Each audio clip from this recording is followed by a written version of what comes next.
Hello, this is Reverend Don Lewis coming to you from beautiful Salem.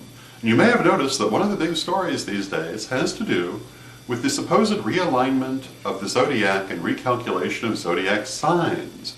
And it seems to be getting a lot of buzz in the last couple of days.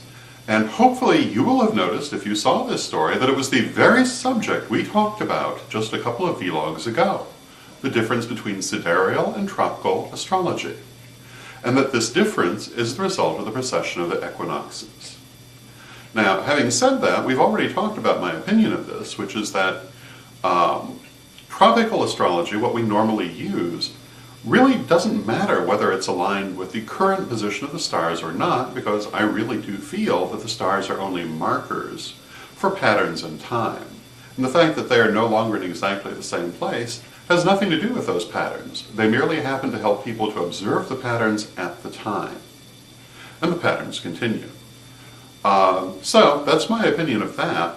The other thing being discussed recently is Ophiuchus, the supposed 13th sign, also called Serpentarius. And this, of course, is also nothing new. Neither of these is in any way a new story.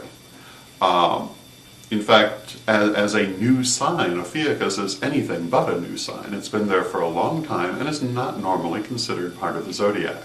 It is, however, a very long-standing constellation in terms of being recognized as part of the constellations.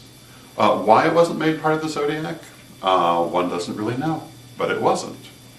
It certainly is nothing new, but every few years you'll hear people talk about the 13th sign. And they'll sometimes give it different names. Sometimes they say it's coming in the future. Sometimes they say that it was formerly there in the past.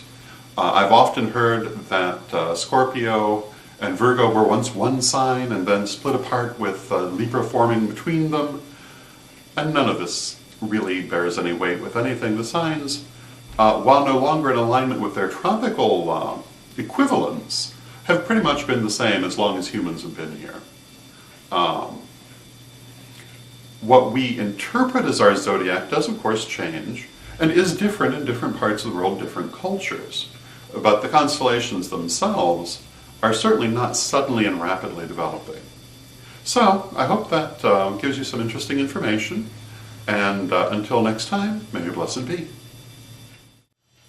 But wait, don't forget our books, Witch School 1st, 2nd, and 3rd Degree, and also Living the Wiccan Life, and Ritual in Theory and Practice, available at a bookstore near you, or get them direct from us at www.witchschoolstore.com.